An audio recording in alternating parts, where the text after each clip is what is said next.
Bismillahirrahmanirrahim. Dear students, Assalamu alaikum. How are you all? I hope you all are well. But before going to my related lectures, first of all, I would like to share a beautiful thing, that is तकब्बुर. बेटा ज़िंदगी में आप लोगों ने कभी भी तकब्बुर नहीं करना। तकब्बुर किस चीज़ का हो सकता है? तकब्बुर बेटा जी दौलत का हो सकता है, शोहरत का हो सकता है, इज़्ज़त का हो सकता है, रुतबे का हो सकता है, हसीयत का हो सकता है, हुस्न का हो सकता है, इल्म का हो सकता है, हस्ब व नसब का हो सकता है। इवन के बेटा जी जो तकब्बुर है वो तकवे का हो सकता है। यानी आपने अगर तकब्बुर किया तो वो बेटा जी उसका आपको खमियाजा लाजमी भुगतना पड़ेगा। ज़िंदगी में आपने कभी भी तकब्बुर नहीं करना। तो बेटा जी इस छोटी सी खूबसूरत बात के साथ आज के अपने लेक्चर का बाकायदा तौर पर आगाज़ करता हूँ। बेटा जी जो आज टॉपिक मैंने आपको पढ़ाना है वो है एक्सरसाइज 4.1। बेटा जी लास्ट टाइम डिस्कस कर लिया था कि क्या पढ़ाया जाएगा। टॉपिक है जो आपकी एक्सरसाइज 4.1। इनके बेटा जी हमने लास्ट टाइम जो डिस्कशन की थी उसके अंदर मैंने टेक्निक्स बता दी थी कि क्वाड्रेटिक इक्वेशन को हम सेकंड डिग्री इक्वेशन को सॉल्व किस तरह से करते हैं। तो 3 मेथड बताए थे। पहले नंबर पर फैक्टराइजेशन था, उसके बाद बेटा कंप्लीटिंग स्क्वायर था और उसके बाद क्वाड्रेटिक फार्मूला था। तो आज सबसे पहले बेटा जी मैं फैक्टराइजेशन की मदद से आपको कुछ क्वेश्चन करके दिखाऊंगा और इंशाल्लाह वो आप इस पोजीशन पे आ जाएंगे कि आपको आसानी के साथ समझ आ जाएगी। अब करने कौन से क्वेश्चन है बेटा जी? अगर बात करें एक्सरसाइज 4.1 की तो उसके अंदर पहले जो 8 क्वेश्चन हैं वो सारे के लिए सिमिलर हैं, एक जैसे हैं। मैं क्वेश्चन नंबर 1 करवाऊंगा, उसके बाद 7 और उसके बाद 8, ताकि आपको बैलेंस कर दिया जाए। जो इंपॉर्टेंट चीज़ क्वेश्चन होंगे वो सारे मैं कोशिश कर दूंगा वो करवा दूँ। तो क्वेश्चन नंबर 1 सबसे पहले डिस्कस करते हैं। क्वेश्चन नंबर 1 आपके पास क्या है बेटा जी? क्वेश्चन नंबर 1 में आपको कहा यह जा रहा है कि आप लोगों ने ना सॉल्व करना है इसको बाय फैक्टराइजेशन। किसको बेटा जी? आपने करना है 3x का स्क्वायर प्लस 4x और बेटा जी प्लस 1 इज इक्वल टू 0। ले बेटा जी आपको ये कहा गया है कि आपने इसको बाय फैक्टराइजेशन के अकॉर्डिंग टू द क्वेश्चंस। बेटा जी क्वेश्चन में ये बात लिखी हुई है कि solve by quadratic equation, solve by अपना इसको फैक्टराइजेशन, सॉल्व बाय फैक्टराइजेशन। तो बेटा जी इसको सॉल्व बाय फैक्टराइजेशन आप लोगों ने करना है, ठीक है बेटा। अब सॉल्व बाय फैक्टराइजेशन, फैक्टराइजेशन से हम सॉल्व कैसे करते हैं बेटा? इसके हवाले से छोटी सी चंद एक बातें आपके साथ वो भी शेयर कर लेता हूँ। देखिए लास्ट टाइम मैंने बेटा आपके पास ये लिखी थी कि ये आपके पास एक जनरल इक्वेशन है, स्टैंडर्ड फॉर्म है, ax का square plus bx plus c is equal to 0। Last time ये बेटा जी आपको बताया था।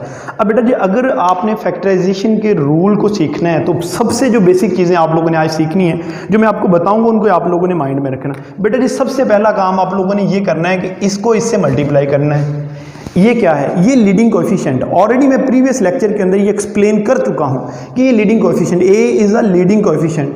अब लीडिंग कोएफिशिएंट को जब आप मल्टीप्लाई करेंगे सी के साथ, C is a constant number according to the previous lecture. मैंने प्रीवियस लेक्चर में ये बात बता दी आपको।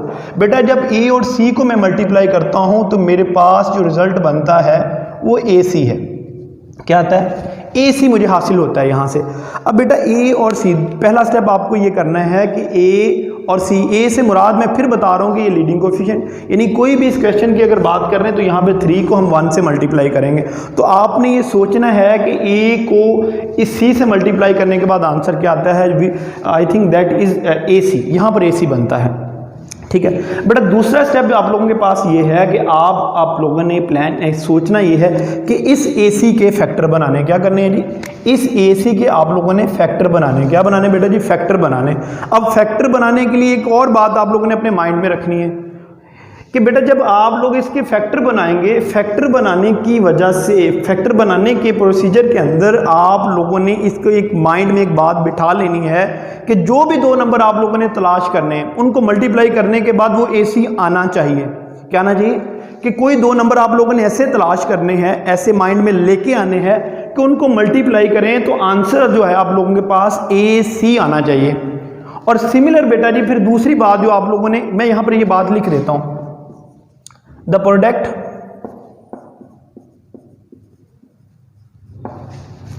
should be AC। बेटा according to the question, question के मुताबिक बात कर रहा हूं ना कि आपने जो 2 नंबर सोचने हैं उनका बेटा जो प्रोडक्ट है वो AC के इक्वल आना चाहिए। और बेटा दूसरी बात जो आप लोगों ने माइंड में रखनी है, there some are difference.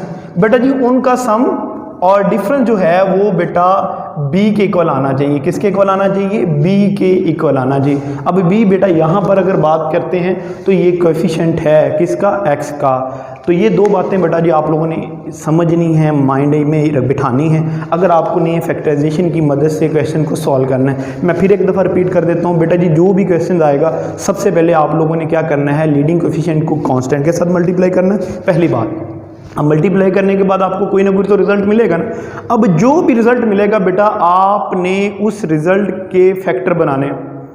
Factor बनाते हुए फिर दो बातें आप लोगों ने अपने माइंड में रखनी। पहली बात ये कि बेटा जी जब हम मल्टीप्लाई करें उन दोनों नंबर को, उन दोनों फैक्टर, उन दोनों जो भी आप लोगों ने नंबर लिए उन दोनों नंबर को मल्टीप्लाई करने से उनका जो आंसर है वो वही आना चाहिए जो आप लोगों ने लीडिंग कोएफिशिएंट और कांस्टेंट को मल्टीप्लाई करने से हासिल किया था। दूसरी बात बेटा जी आप लोगों ने ये माइंड में रखनी है कि मैंने जो दो नंबर तलाश किए या सोचे हैं उनको मल्टीप्लाई और उनको सम और डिफरेंस, उनको सम या डिफरेंस करूं तो वो भी आंसर बी के इक्वल आना चाहिए, मतलब ये बी के इक्वल आना चाहिए। बी से मुराद यहाँ पर बेटा जी फिर मैं बता रहा हूँ कि ये कोएफिशिएंट ऑफ एक्स है। तो चलते हैं बेटा जी इस क्वेश्चन की तरफ, और क्वेश्चन में हम सबसे पहले क्या कर सकते हैं देखें। तो बेटा जी सोल्यूशन की तरफ मूव करेंगे। बेटा जी सोल्यूशन हमारे पास इस तरह से हम इसको सॉल्व करेंगे। मैं एक दफ़ा दोबारा राइट करता हूँ, 3x का स्क्वायर प्लस बेटा जी 4x plus 1 is equal to 0। बेटा जी ये आपके पास एक्चुअल क्वेश्चन है।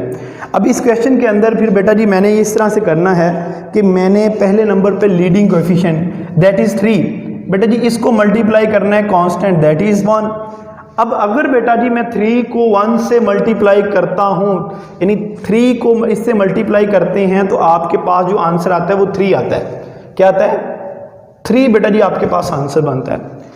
ठीक है, मेरी बात समझ आ रही? अब बेटा जी 3 के आप लोगों ने फैक्टर तलाश करने हैं कि कौन कौन से नंबर हैं जिनको मल्टीप्लाई करने से 3 आता है। तो आई थिंक बेटा जी जो 3 को हम फैक्टर हमें मिल सकते हैं वो यही है कि अगर मैं 3 को 1 से मल्टीप्लाई करता हूँ तो मेरे पास आंसर जो है बेटा जी 3 के इक्वल आता है। ऐसे बेटा जी तो 3 को अगर 1 से मल्टीप्लाई करें तो आपके पास 3 बनता है। तो अब आप लोगों ने बेटा जी 3 को 1 से मल्टीप्लाई करें तो 3 बन जाता है। ठीक है, अब ये दूसरी बात देखिए, मैंने कहा था their product should be equal to AC। AC से मुराद लीडिंग कोएफिशिएंट, इनको मल्टीप्लाई करने से 3 आता है। ठीक है, लीडिंग कोएफिशिएंट और कांस्टेंट को मल्टीप्लाई करने से 3 आता है। अब मुझे जो दो नंबर तलाश करने वो 3 और 1 है, इनको भी मल्टीप्लाई करूं तो आंसर 3 आता है। क्या दूसरी बात सेटिस्फाइड करता है? दूसरी बात क्या थी बेटा, देयर सम आर डिफरेंस, या तो उनका सम या डिफरेंस दोनों बेटा जी एक प्रोसीजर उनमें से बी के इक्वल आना चाहिए। बी से मुराद यहां पर 4 है। अगर मैं 3 को 1 में ऐड करता हूं तो आंसर तो 4 के इक्वल आता है। It means that both conditions are satisfied. अगर ये दोनों की दोनों कंडीशन सेटिस्फाइड कर रही हो तो बेटा जी फिर आप लोगों ने मान लेना है कि ये जो 3 और 1 है या जो भी आप लोगों ने फैक्टर तलाश कर लिया है बेसिकली यही इसके आप लोगों ने यूज़ करने हैं। तो मैं इसको बढ़ाता हूँ आगे। सबसे पहले बेटा आपने पहला स्टेप इसी तरह से करना है कि 3x का स्क्वायर प्लस बेटा जी 3x प्लस x। अब बेटा जी इसको बेशक आप 1 लिख सकते हैं, 3x की मतलब 1 के साथ x यहाँ पर लिखा जा सकता है, प्लस बेटा जी ये वाला 1 एज इट लिखा, ये आपके पास इस तरह से आ। अंडरस्टैंड? पहली बात समझ आ गई कि बेटा मैंने क्या किया, इसको इससे मल्टीप्लाई किया जो कि 3 के इक्वल आता है। अब मैंने अपने पास से कोई से दो नंबर ऐसे तलाश करने जिनको मल्टीप्लाई करने से 3 आना चाहिए, फिर उनका या तो सम या डिफरेंस एक चीज़ उनमें से वो 4 के इक्वल आनी चाहिए। 4 बी के इक्वल है। तो बेटा ये देखिए मैंने 3 और ये जो 4 नंबर है अगर इस पर गौर फिक्र किया जाए, इस 3 को 1 से मल्टीप्लाई करते हैं तो 3 आता है, और इन दोनों को बेटा जी अगर मैं प्लस करता हूं तो ये 4 के इक्वल आता है। तो यहां पर बेटा अब बेटा आप लोगों ने क्या करना है कि इनके पेयरिंग कर लेनी इस तरह से। इन दोनों के अंदर कुछ कॉमन है और इन दोनों के अंदर भी कुछ कॉमन है। बेटा अगर इसकी बात करें तो यहां पर आपके पास है 3 कॉमन, अंदर आप लोगों के पास रह जाएगा, सॉरी बेटा ये 3 के साथ आपके पास यहां पर x भी कॉमन है, तो यहां पर आपके पास रह जाएगा बेटा जी x और यहां पर आपके पास रह जाएगा 1। ठीक है बेटा, आपने क्या कॉमन ले लिया? 3x को कॉमन ले लिया। बेटा अगर इसकी बात करते हैं तो हमारे पास यहाँ पर बेटा जी 1 कॉमन है, अंदर आप लोगों के पास सिर्फ और सिर्फ x प्लस 1 रह जाएगा विच इज इक्वल टू 0, और 0 ये एज इट चला रहा है। मेरी बात यहाँ तक समझ आ गई बेटा?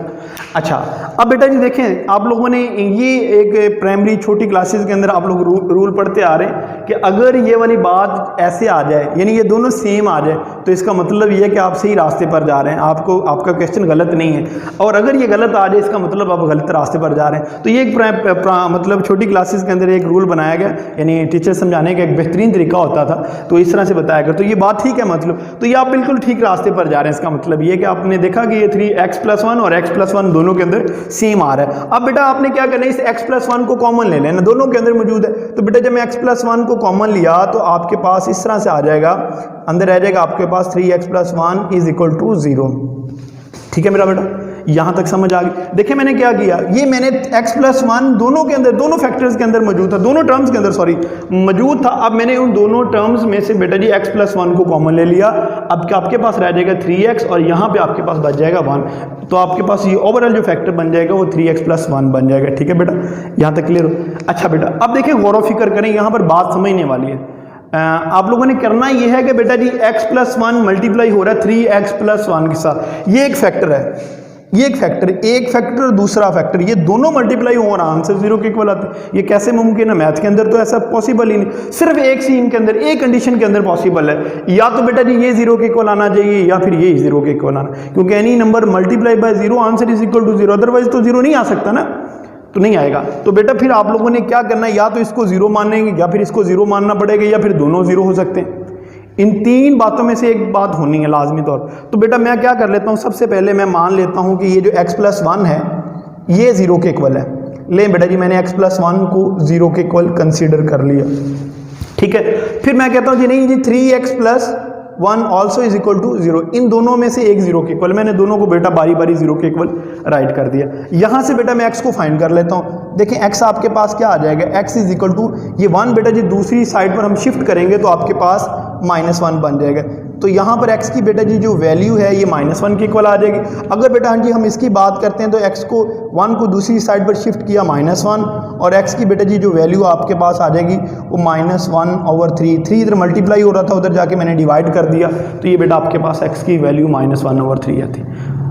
ठीक है बेटा, मैंने क्या किया बेटा जी, सॉल्यूशन फाइंड करना था आप लोगों को, solve factorisation method, by factorisation method. तो बेटा किसी भी इक्वेशन के सॉल्यूशन से मुराद उसके अंदर वेरिएबल को फाइंड करना होता है। मैं अपने पहले लेक्चर में ये बता चुका हूँ, variable is a unknown quantity. तो बेटा यहाँ पर वेरिएबल को फाइंड करना हमारा सॉल्यूशन सेट हासिल करने का मकसद था। तो अब मैं बेटा लास्ट पे जाके जो आप लोगों के पास सॉल्यूशन सेट लिखूंगा 10, बेटा जी आपके पास जो सॉल्यूशन सेट आएगा वो इस तरह से होगा, सॉल्यूशन सेट। अब ये सॉल्यूशन सेट बेटा होता क्या है, बेटा जी वो नंबर हैं जो इस इक्वेशन को सेटिस्फाइड करते हैं। क्या करते हैं जी, सॉल्यूशन सेट वो नंबर हैं बेसिकली जो इस इक्वेशन को सेटिस्फाइड करते हैं। तो यही हमने फाइंड करना था बेटा जी पहले क्वेश्चन के अंदर। यहाँ तक आपका कंप्लीट हो गया। होपफुली आपको ये समझ आ गया, मैंने जितनी बातें भी बताई हैं आपको होपफुली समझ आ गई। इंतहाई आसान क्वेश्चन था, ऑलरेडी मैट्रिक में आप लोगों ने ये कर लिया है। बस बेटा जी आप लोगों ने इसको रिवाइज़ करना है, और रिवाइज़ ही किया बेसिकली। जो पीछे चीज़ें आप लोग मैट्रिक में पढ़ के आए थे मैंने उनको दोबारा से आपको रिफ्रेश कर दिया, और इंशाल्लाह अब आप लोग आसानी के साथ question number 2, question number 3, question number 4, 5, 6 तक आप लोग खुद जाएंगे, और 7 क्वेश्चन जो है वो मैं आपको करवाऊंगा, 8 भी मैं खुद करवाऊंगा। तो ये बेटा जी इस तरह से टॉपिक है, आप लोगों ने होपफुली आपको समझ आएगा। गॉड ब्लेस यू बेटा जी। अगर फिर भी कोई प्रॉब्लम आता है, इसके अंदर और भी बहुत सारी पेचीदगियाँ हैं, अगर आप समझना चाहते हैं, आप पूछना चाहते हैं, तो बेटा जी लावी इंस्टीट्यूट बुरेवाला कैंपस का जो नीचे नंबर आ रहा है उस पर आप अपना मैसेज रिकॉर्ड करवा सकते हैं। इंशाल्लाह विद पैसेज ऑफ टाइम कोशिश की जाएगी कि वो आपको उस क्वेश्चन का जवाब बाकायदा तौर पर दे दिया जाए। और इसके साथ साथ बेटा जी आप हमारे चैनल को सब्सक्राइब करें ताकि मैक्सिमम हम आपको फैसिलिटेट कर सकें, और ताकि आप हमारी जो नेक्स्ट वीडियोज़ हैं, नेक्स्ट लेक्चर्स हैं, आप लोगों तक बआसानी आपको नोटिफिकेशन मिलते रहें। थैंक यू वेरी मच बेटा जी। फ़ी अमानिल्लाह।